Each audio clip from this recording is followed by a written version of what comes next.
everyone. Welcome to our show, Brilliant Business Insights. I'm Jen Fredericks. This is Lori Kuhn, and we're here to help you cut through the workplace BS.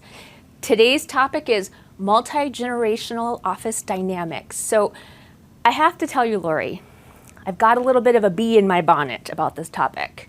And for those, Gen Zs, millennials out there, that's what the traditional, the silent generation, the baby boomers, some Gen Xers say when they're really upset about something or they're worked up about something. So I've got this bee in my bonnet about this topic. That's interesting. Is it? It's interesting because I always look at it from the perspective of we're all speaking the same language. I hear you. And I think this is one of those topics where I'm not seeing the connect of what I know to be true and what others are experiencing. And so I'm so glad that we're really digging into it today. Yeah. And so I look at it from the standpoint of the baby boomers. Like, they were the hippies of the 70s. I love hippies. And so everything they stood for in the 70s is what the Gen Zers are standing for now, but because it looks different, we don't recognize it. So I actually need to be a Gen Z hippie and not a Gen X slacker. Because that's what the Gen Xers were called back in the time. Like if you watched Reality Bites, if you watched Singles, if you looked at the grunge scene of the music that came out in Seattle, yeah, Gen X was all about like the slackers. Yeah. Well, and that's what the older generations perceive them to be. Right. So the big thing, and whether you're talking Gen X or you're going back to the boomers, it was always, they're never going to amount to anything. There was always this, dark cloud over what they were going to become. Yeah. And the interesting thing is they always helped, they were always contributing to changing the dynamic of our culture. And so now we're doing that again. Now it's just the next generation looking back. I even think back to that period, and that generation banned Elvis because they said he was a threat to national security. Elvis fought for me. So this generation that said Elvis was a threat to national security is the very same generation that created the corporate culture that we currently work within. And so when you're talking about these younger generations, you're saying, okay, once upon a time, this goes back to the 1800s. Once upon a time, we created this structure of how we're going to operate in corporate America, and it's going to apply throughout the centuries. Right. Regardless. And so back then, when you looked at it, our planet wasn't as toxic. We had, back then, our rivers weren't polluted. Back then, our air wasn't as bad. Mm-hmm. But over the years, this has developed because of the way we operate.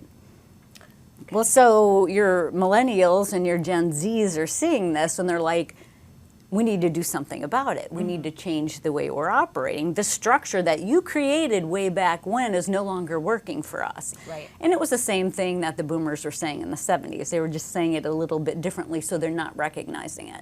Interesting. And so when I think of multi-generational communication and relation, I think we're all saying the same thing, and just because it looks different, we don't perceive it as the same thing. That lifts a little bit of pressure off, and the bee in my bonnet has stopped buzzing around. Oh, good. And it's just gently on my shoulder so that I can be open and learn and hear more. Cool. Yeah. Cool. I appreciate that. And so when I look at it from a training perspective, because that's what we do. We do everything is based on training leadership, training individuals, how to step into, the best version of themselves. And so when I think about it from that standpoint, it's not so much about teaching generations how to get along or how to communicate with each other, but more about helping them see and understand that they're on the same page. What's difficult for me in this, and possibly for others, is that it seems that the microscope is so focused on the differences. I would agree. Without any openness for understanding. So sometimes when we talk about communication and training communication, we talk about the 3 reasons that you communicate. To be right, which I think is where a lot of people are in this topic. Absolutely. Especially the boomers, their generation is, I know everything. Right. So it's to be right, it's to connect, and it's to understand. And so the reason I think I'm so upset about this topic is because I only see people working in the first communication, that to be right. I agree. I would agree and I with really that. love to live more in the connect and the understand. And I never experienced this. Yeah. You know, I'm 7 years out from the corporate and agency world. I was there for 16, 17 years. And in all of that, I didn't experience it. So I'm interested to see how others are experiencing it. Yeah. And I experience it, you know, through my kids, what they're going through. Sure. And I experience it, my husband owns a company. And so as he hires younger generations, I experience a lot of that through him. Sure. And a lot of what I always go back to is at the core of humanity, we all want the same things. We all want to feel happy. We all want to feel valued. We all want to feel healthy and loved, and that we're contributing to something greater. And so if we can interact with people from that understanding, like you said, we're missing the understanding piece of communication. So if I understand that you're an individual like me and you want to experience this happy, healthy, fulfilled life, then I can relate to you differently. You're not someone who's out to get me, and I'm not someone who's Sure. out to get you. So as we can start breaking down those barriers, I think that communication barrier will start breaking down. Let's hope so. Yeah. Because you know how I like to operate from that place of inner truth that we speak about with people. Part of your human internal operating system. My inner truth is rooted deeply in love and connection. Yeah, And yep. so maybe that's also another reason why I'm not really jiving with sort of the more difficult dynamics of multi-generational offices. Yeah. Yeah, because you're seeing what's going on. You know, as you train this for a certain period of time, as you train people to connect to their inner truth and that place of love and that, you know, we're all in this together, when you see dynamics of the focus being on how we're different and how we're separate and how we're in opposition to each other, it's painfully obvious. Right. Oh my Yeah. gosh, light bulb. You remember when I say, so it's operating out of fear. Yeah. Fear is born from love. So let's get to the love first. Yeah, I would agree with that. Oh, I'm good. I'm All good. right, let's go. We got this topic. Well, joining us today is our special guest, Kristen Gupta, who I know will bring some incredible things to light regarding this topic. So we're super excited to welcome Kristen today. We are. Hello. She is the HR recruiter of Southeast Wisconsin, founder of Defining Leaders, and connector of people. One of the most important, I think. So as a recruiter, speaker, and coach, networker, and connection enthusiast, Kristen believes that we can enjoy what we do at work and at home. And we can find fulfillment in our careers, not just work for a paycheck. Yes.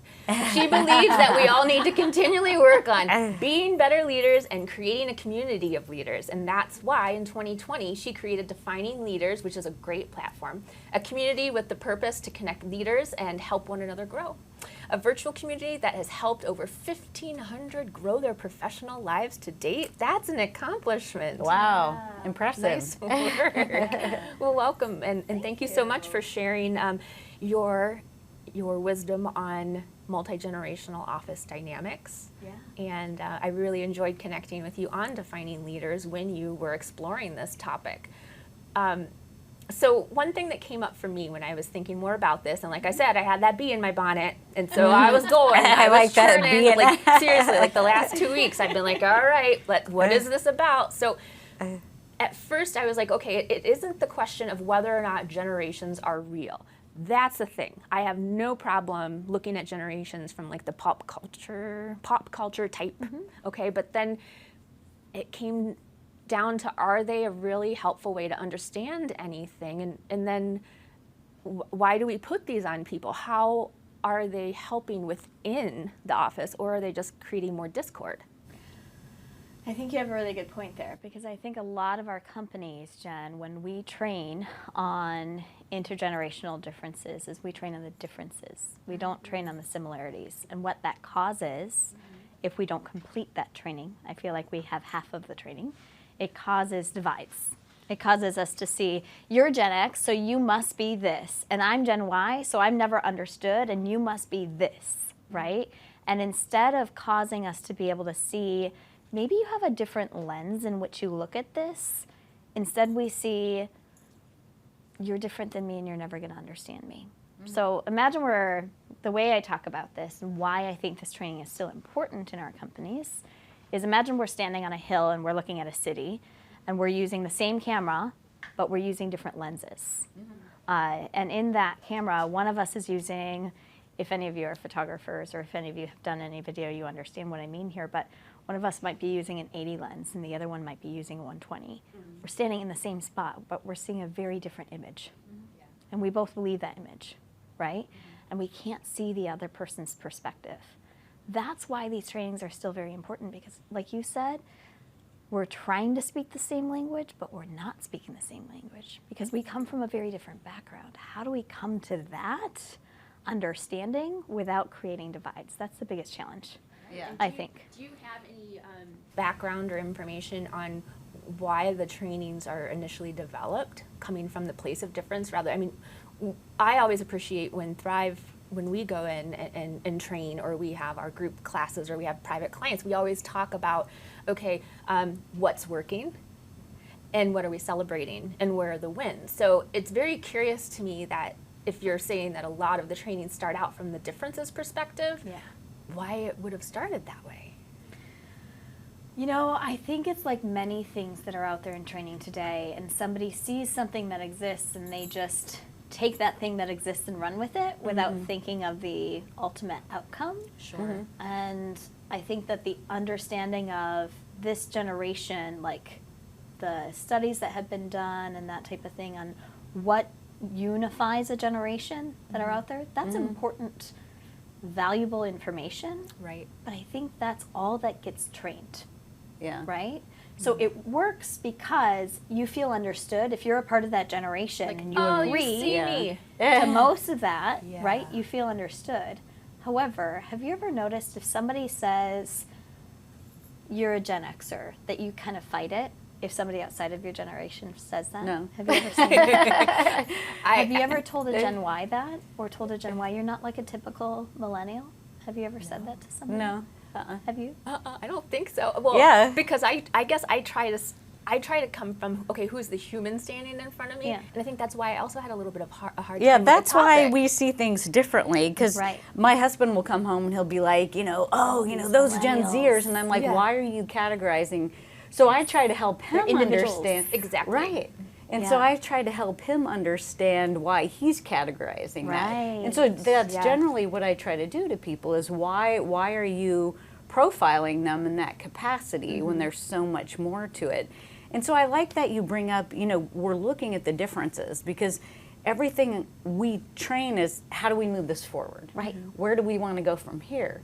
So let's not focus on this as a Gen Zer or a millennial, but okay, you had this situation, this challenge, this occurrence with them, and it caused you to identify them as, a millennial or Gen Z or whatever society has attached to that group.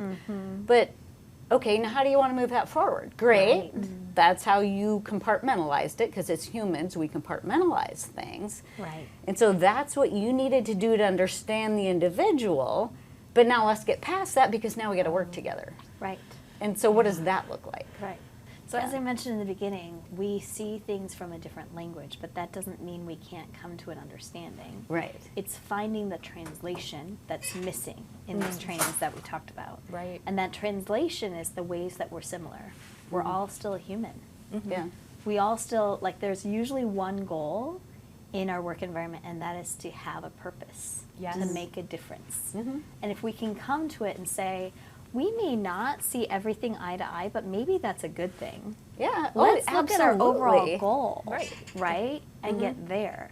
But say it's okay that we don't see things eye to eye. It's okay that we're different. But Yeah. I'm not going to stereotype you and say, because you're Gen X, you're this. Yeah. That's not the goal of this training.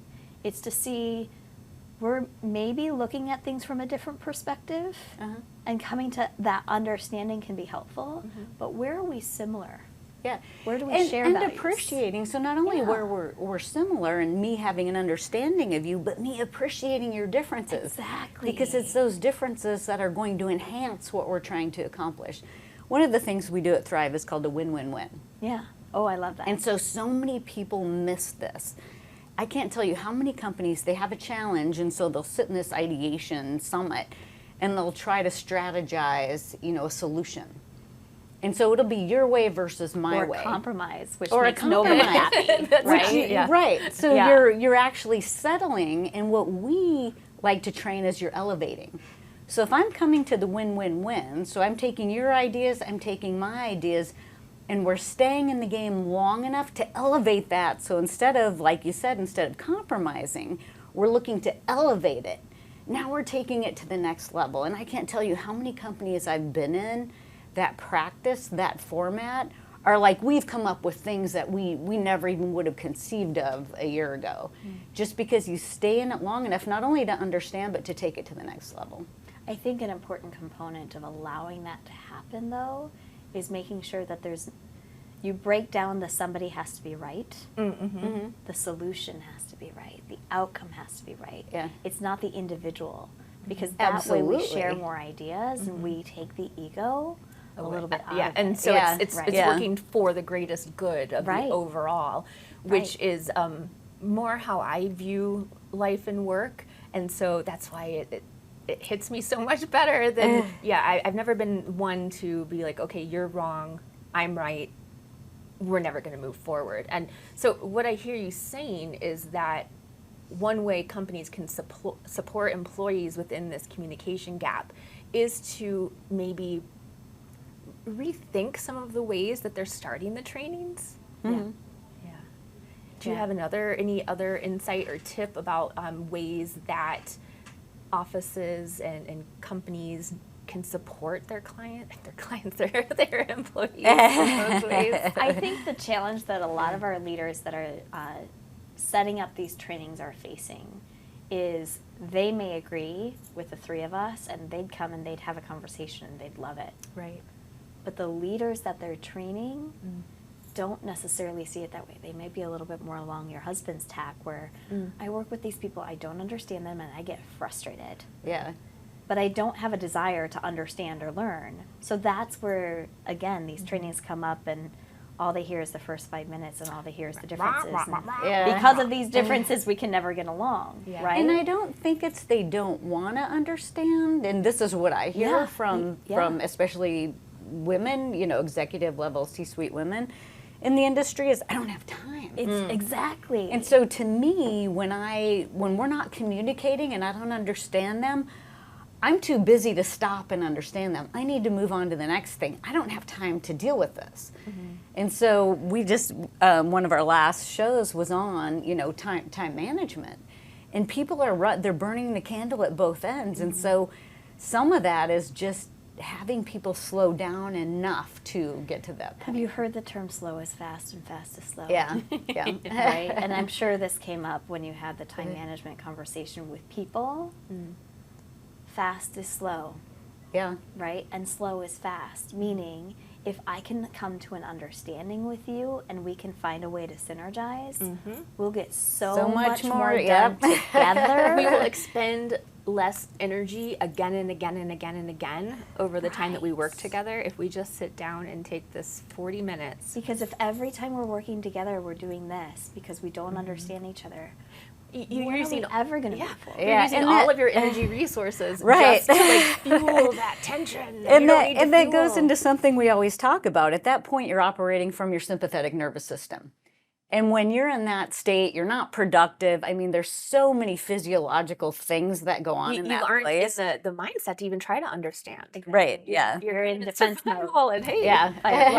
Yeah. Absolutely. Yeah. So I think a big component of this is also taking a breath and then also seeing, like we said before, sometimes the biggest way to break down some of those differences is to see the similarities. Right. And to take the time to do it. Yeah. So I'm hearing something that employers can do is encourage people to breathe, to practice the pause, and to take some of that time to understand the human standing in front of you. But what isn't the company's responsibility? Oh, That's a good question. good question. We're really big on personal responsibility, and Right, so I usually go absolutely. into every circumstance or meeting coming from that place of personal responsibility, and I don't like to put the issues that I'm having on others or another organization, it's like I come back to me first, and then step out. I love But it. And I see that with a lot of, the other piece of it is a lot of employees do that. And when I do a lot of team alignment strategies and stuff like that, you hear a lot from the teams, well, they need to do this and they need, and I'm like, let's put the I in this conversation. So we're really big on bringing it back to you and your responsibility within this. what do you think about that? I'm loving this. Okay. And here's why I'm loving this, because you don't necessarily know this about the group defining leaders that I run, but every single time we go into our conversational side, which is 4 to 5 people talking about the topic, the thing that we bring it to is what can you do? Not what can they do? Beautiful. Because we could talk all day about that. Oh, yes, Yeah. absolutely. But the question really today is what can I do? Because the only way to change the world is to take your own personal power in it. The only thing you can control is yourself. Is yourself. Yep. Exactly. Awesome. Are you familiar with Thomas More's Utopia? No, but it looks like I need to be. I bring this into everything, but St. Thomas More, who was the chancellor in the time of Henry VIII, unfortunately he ended up being decapitated along with many, many other people during that time. But We're not going there. No, we're not going there, but we're not in that type of age either, like Exactly. we were talking about before. He wrote the book Utopia, and in the book Utopia, he wrote about a perfect world.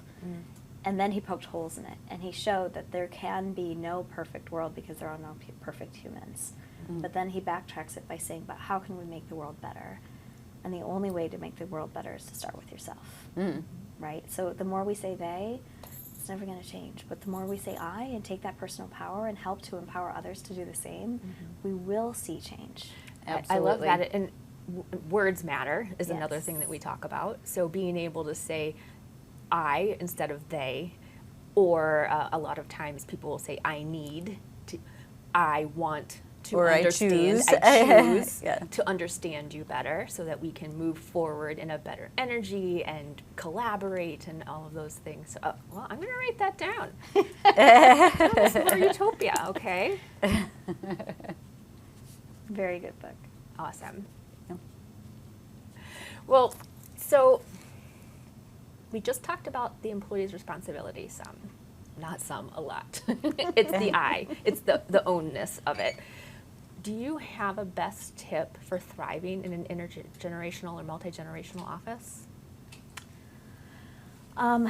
Yes. One of the biggest tips is take it on yourself to understand others and recognize the fact that they might be different from you. And like you said, that's a good thing. Yeah, right? absolutely. And come to understand some of those differences. Another is, like we said, slow is fast and fast is slow. You've got to take a breath. You've got to come to a point of understanding others.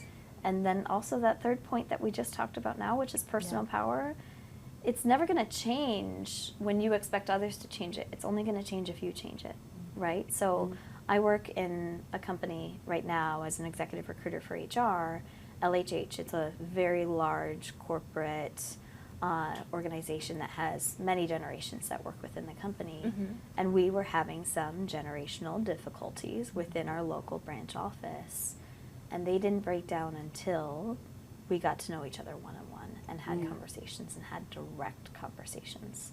So the fourth component is when you need to confront and confront sooner, not later, when there are issues, because there will be issues, because we don't speak the same language. Right. Yeah. And you've got to find that point of translation. I'd love to add to that for viewers to consider when you need to confront, and do it from a place of love and personal responsibility. And honoring, respect yeah, and because honor. I want to honor the other individual too. So if I have a challenge with you, I want to honor that we're different people with different perspectives. And so when you use confront, here we go with words again. I think of I think of it being more confrontational than having the conversation. Yes. And so it's that effective, we call it effective communication. And so now I want to communicate with you, and there are those different types of communication. I want to communicate with you to understand.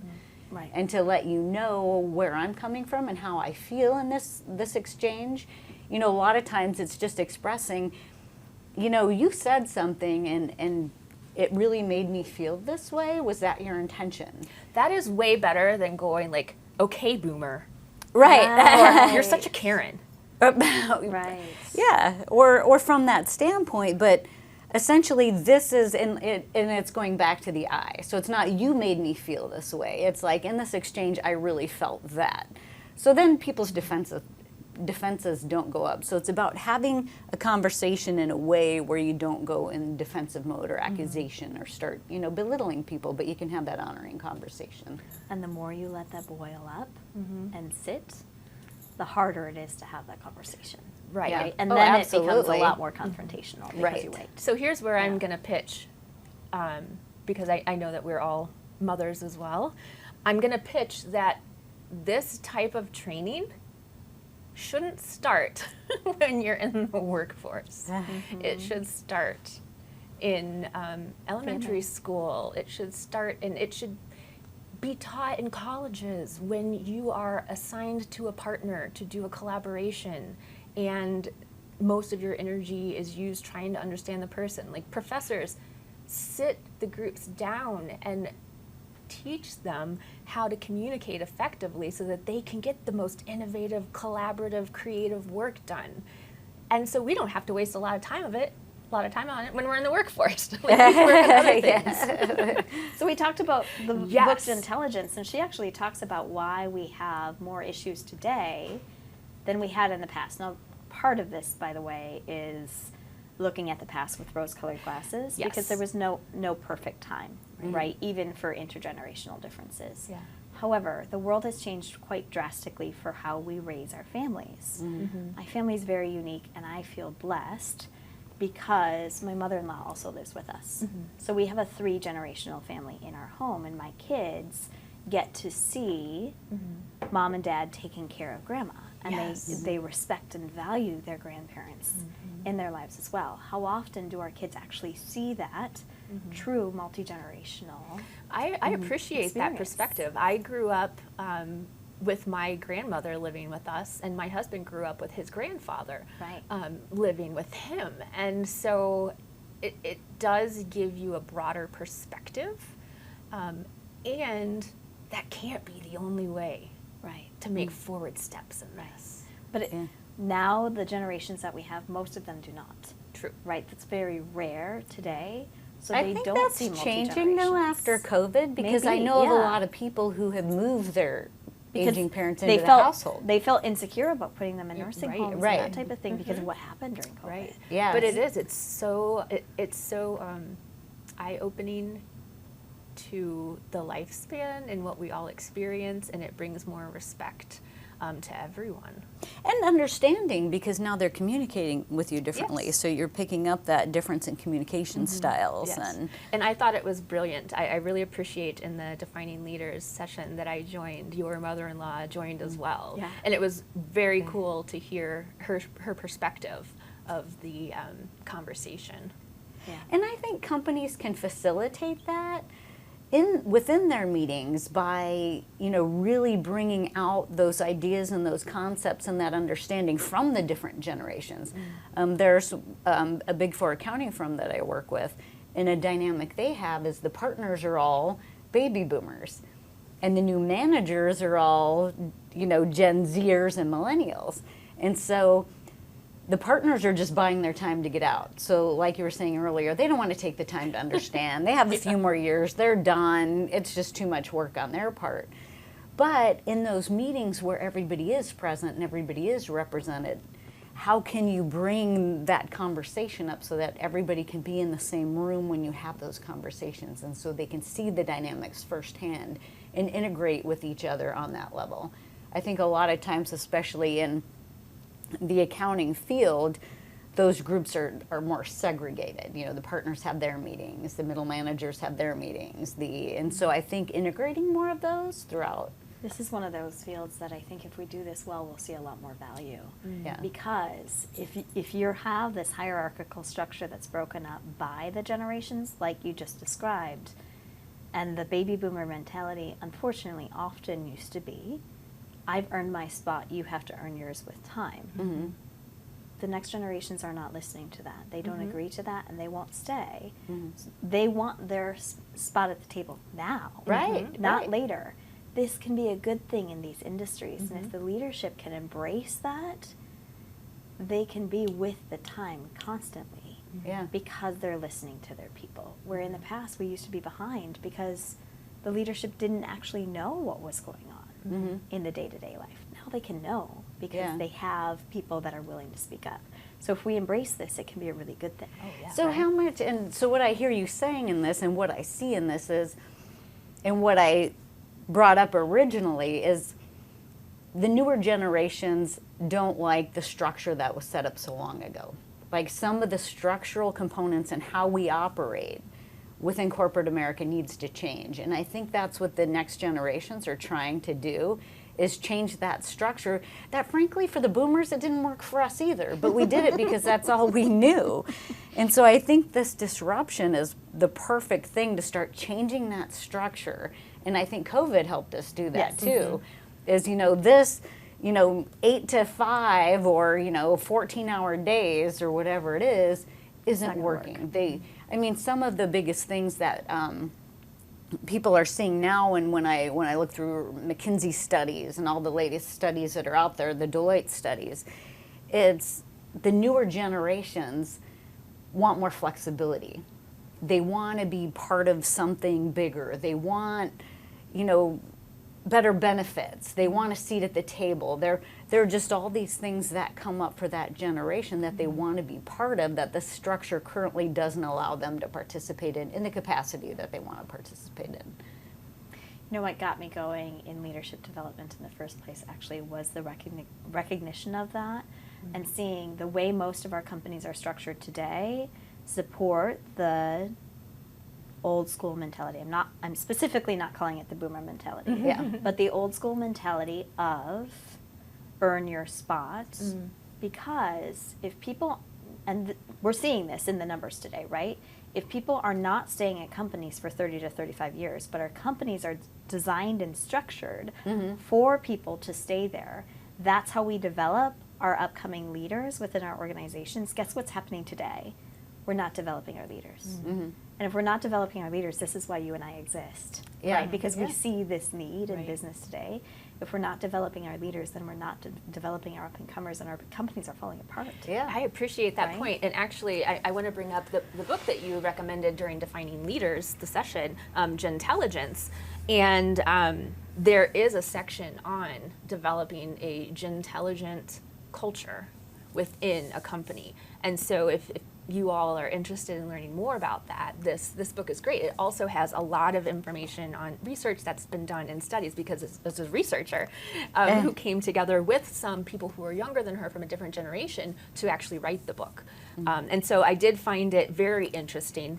And I think now that I have a better mindset and not a bee in my bonnet about multi-generational offices, I'm going to be able to go back through and really take some gems from this. So I appreciate you recommending this. And this is our book recommendation for today. Well, as we wrap the guest segment, Kristen, wondering if there's something that you'd like to leave with us to take away. I think the biggest thing is something that we talked about already, which is personal power. I love what you said. Stop saying they and start saying what can I do? Because the only way to change this is to band together as a group of individuals that see this need for some change when it comes to this. And that change being, let's understand each other. Let's see that we see things differently, but that's a good thing. Let's find that core value that unites us, and let's move forward. Right? Yeah. And again, all of this is us and I language, not they language. Let's get rid of that they language. Because if we keep saying they, nothing's going to happen. Yeah. And I see it, I think the way people are expressing themselves is through like the great resignation, the silent quitting, all those things, which I call the great awakening.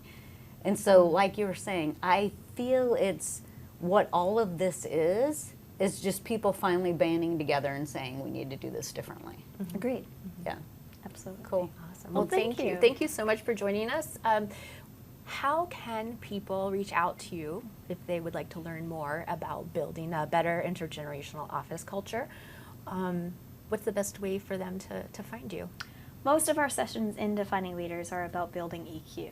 Okay, and this great. is a big component of that, right? Yeah. So I think if you build good EQ, you're naturally good at intergenerational workforces. You're naturally good at these things. So attend a Defining Leaders session.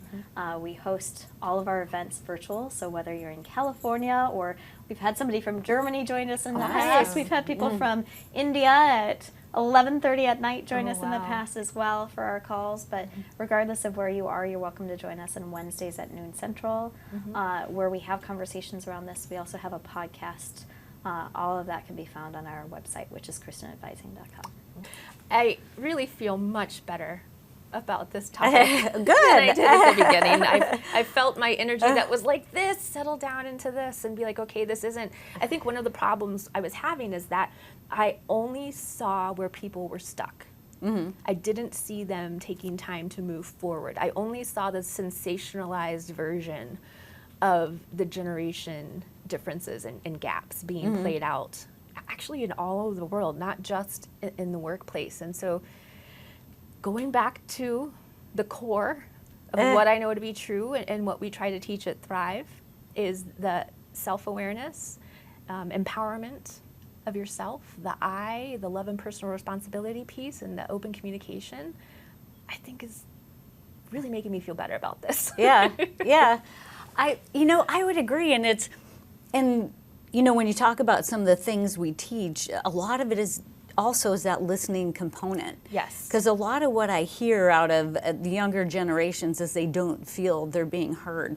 And a major publishing company in town, they would do surveys. So they were great at surveys, and they got invaluable information. I would go through their survey information, and I'm like, it's gold! Right, but they never do anything about it. Oh, no. And so people quit trusting the surveys, they quit contributing, they quit trying to make change that would benefit, the future of this organization, especially in publishing, because publishing is a dwindling industry. And they weren't listening to them. And so just getting back to some of these basic skills and a lot of the things that we talk about, ensuring people's voices are being heard, getting into, like Kristen mentioned, the EQ of it. Yes. And so a lot of that boils down to coaching skills, experiential listening, teach people and show them how they are innately powerful. And this is going back to the I can be innately powerful without diminishing you or who you are or your generation or your way of doing things or your communication style. So I can have those challenging conversations. I can have those honoring conversations without it being about you and me, but more of, where we're headed. And also, it's coming up for me to mention again that place of a lot of when we operate from fear, we aren't going to move forward. The energy of, I'm not talking about like we're afraid of you, but like the fear of, okay, well, are you coming for my job? Or are you going to tell someone that I'm not doing it the way it should be done because I'm younger than you? But can you get to the love piece of it and then get to the connection?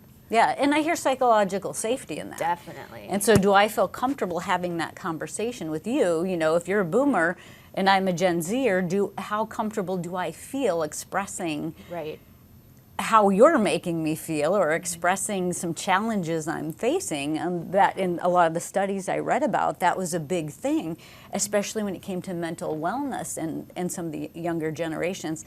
They didn't feel, although it was like 60 or 70% said they needed more access to wellness type programs, but only 30% said they felt comfortable asking for it.